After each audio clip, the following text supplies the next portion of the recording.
I am the Minneapolis Police Chief. At 6:51 p.m., Minneapolis police received a 911 call reporting a shooting on the 600 block of 24 Avenue North. Preliminary information indicates that there was a struggle with a federal agent in front of the resident. During the struggle, the federal agent discharged his weapon, striking one adult male. The adult male then retreated inside of the residence, where he remained inside and refused to come out. Eventually, federal agents made entry into the residence, and the individual was brought to an ambulance where he has been transported to the hospital. Minneapolis police have secured the crime scene around the location, and the Minnesota Bureau of Criminal Apprehension, as well as the FBI, are on the scene processing the evidence. There's a crowd gathered in the area, and we have called for mutual aid from the Minnesota State Patrol and Hennepin County Sheriff. The crowd is engaging in unlawful acts. They have thrown fireworks at police officers, and at multiple times, gas has been deployed. Police are attempting to disperse this unlawful assembly at this time. I urge anyone that is at the scene to leave immediately. This is already a very tense situation, and we do not need this to escalate any further. I have faith that the investigators are involved will follow every lead in this case and ensure it is completed to its logical conclusion.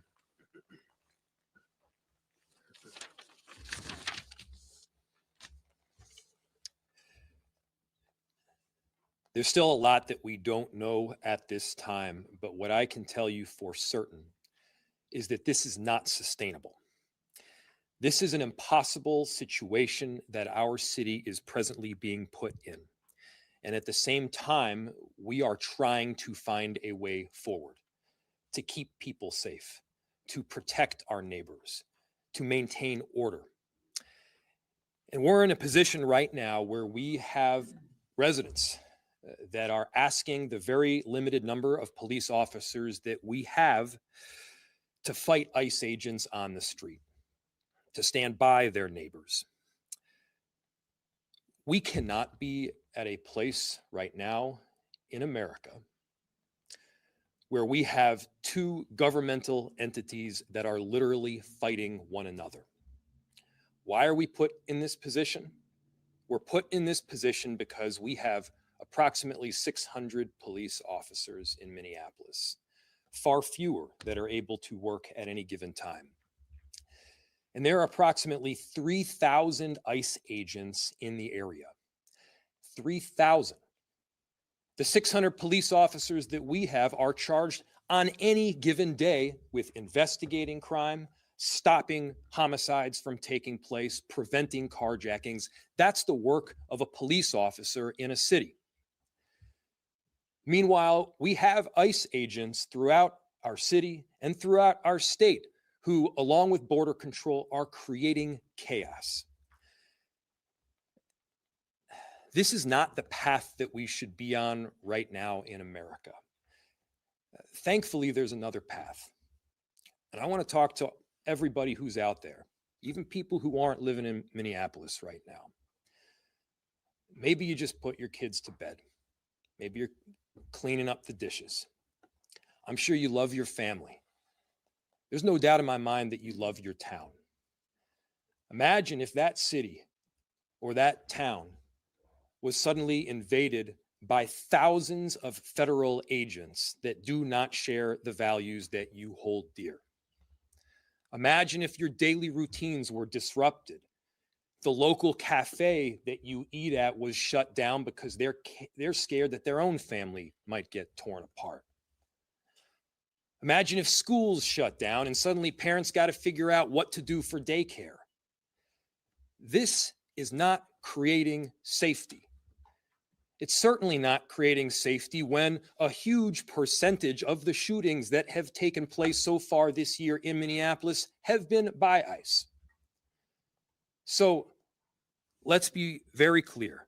I've seen conduct from ICE that is disgusting and is intolerable. If it were your city, it would be unacceptable there too. And for anyone that is taking the bait tonight, stop. That is not helpful. Go home. We cannot counter Donald Trump's chaos with our own brand of chaos. And I have seen thousands of people throughout our city peacefully protesting. For those that have peacefully protested, I applaud you. For those that are taking the bait, you are not helping, and you are not helping the undocumented immigrants in our city. You are not helping the people that call this place home.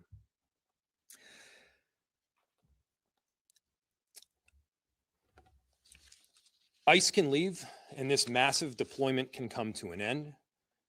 We have filed litigation to hopefully make it so. And at the same time, I'm deeply concerned that we don't have that kind of time.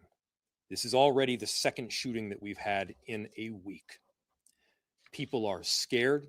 The atmosphere is tense. But again, there is another option. We can stop going down this route together. We'll open it to any questions.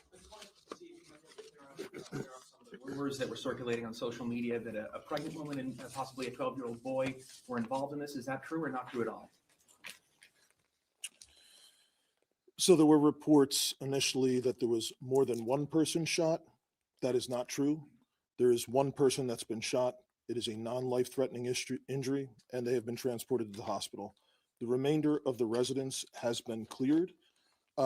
We did have one call of, I believe, a woman having an anxiety attack in the basement of the same residence, the same building. But to my understanding, no one else has been transported to the hospital. No children involved in this? To my understanding, no. DHS has said that 2 other people came out of an apartment and started attacking the officer with shovels, and that the original person that they were looking for also did that. What has your investigation told you so far? So the question was that people had come out of the residence and attacked federal law enforcement with shovels. The understanding that we have at this time is that this incident began on 94.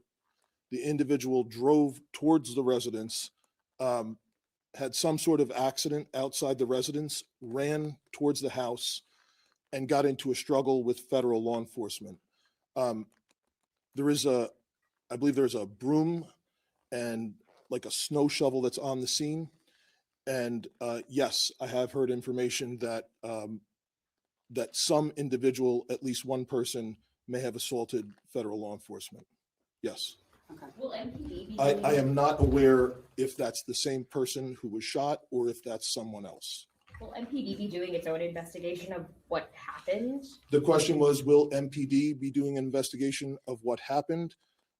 I requested the Minnesota Bureau of Criminal Investigation, Criminal Apprehension to respond, and they are on scene. You were saying that there was unlawful protesting that happened tonight. Could you be a little bit more specific? The question was about unlawful protesting. It has absolutely become an unlawful assembly. There are individuals throwing fireworks at police officers, individuals throwing ice, rocks, other projectiles at police officers. It is well past the line, and people need to leave. What kind of communication, if any, of you had with federal law enforcement tonight? The question was communication with federal law enforcement tonight. That communication was all on the scene. It was primarily related to trying to ensure that we were getting medical aid because we had a report of a shooting, and then also to try and ensure that we could maintain the integrity of the crime scene so that there could be an investigation into what occurred. Do you know what the condition of the person shot is? And we're also told that agent was injured and taken to the hospital. Do you have any updates on either condition? I have no updates on either condition. It's my understanding that this is a non-life-threatening gunshot wound. And can you talk about anything you know about that initial stop that started on 94, that initial chase, if you will, and anything you know about the person that they were following? So I know nothing about the person that they were following. And then the rest of the question was about the initial chase. It's my understanding that we have some other 911 call indicating that someone from the house was calling, saying that the person in the car was running from ICE. I was driving towards the residence. That's my understanding. Could Mayor Frey respond to criticism that local officials are contributing to rising rhetoric, and that's part of the reason why we're seeing, as DHS says, just protesters behaving in this sort of way? What rhetoric? So the question was, can I respond to rhetoric? What rhetoric? DHS says that there's rhetoric from local officials that they say has just kind of taken up the temperature of everything that's going on in Minneapolis. So the question was, there has been the accusation that local officials have perhaps taken up the temperature in Minneapolis. First, I'll say, show me a single place where I have encouraged anything other than peace. Show me a single place where we have encouraged violence. I have said from the get-go to people in Minneapolis, do not take the bait. We are better than that. I have encouraged peaceful protest, and I'll say it again, I am inspired by the tens of thousands of people who have in fact peacefully protested and fairly documented with transparency what is taking place. That is allowed in any city in the country. And I have made it clear that to the extent people are going beyond that, and those protests are not peaceful, and the violence that the chief mentioned, it's got to stop, and you got to go home. 2 more questions. If this situation is not sustainable, as you said a few minutes ago, where do you go from here? What options do you as mayor have from this point forward? So just yesterday or the day before, I'm losing track of the days here, Minneapolis, along with St. Paul and the Attorney General's office at the state, filed a lawsuit. That lawsuit outlined the duress that our city is presently experiencing and how making people safe in our city is made all the more difficult based on the presence of ICE. We are hopeful that we will succeed ultimately in that lawsuit. Of course, my concern is that yet another shooting will take place. Yet another person will be injured or killed. This is not a new concern. The chief and I have been laying this concern out for well over a month at this point. This is not sustainable. Our officers, they are working tirelessly. Again, we have about 600 officers. There's about 3,000 ICE agents in border control. We need our officers responding to the basic day-to-day 911 calls. We don't have the capacity to both deal with that and all of this conduct that we're seeing from ICE on the daily basis. You know, earlier today and yesterday, I was out on a couple of major commercial corridors in our city. People are scared. You know, there's basic rights that you should have to be able to live safely in your neighborhood, to be able to go downstairs and head to the cafe or the flower shop. The people that would normally keep up these shops, American citizens, by the way, many of them, are terrified because American citizens are getting picked up off the street by people in masks. That's not the way things should be conducted in any city in America. That's not who we are. That's not America. So I'm calling for peace. Everybody has a role in achieving that peace. And we're going to try to do everything that we can to keep it. Question, been in touch with Governor Walz this evening. If so, what has he had to say? Yeah, so our office, yes, is in touch with the governor's office, as we've been for the last week here. He has been an excellent partner in both ensuring that we have additional resources through the Minnesota State Patrol, through the Bureau of Criminal Apprehension, and that work will be done in partnership. Thanks, everybody. We'll have more information tomorrow that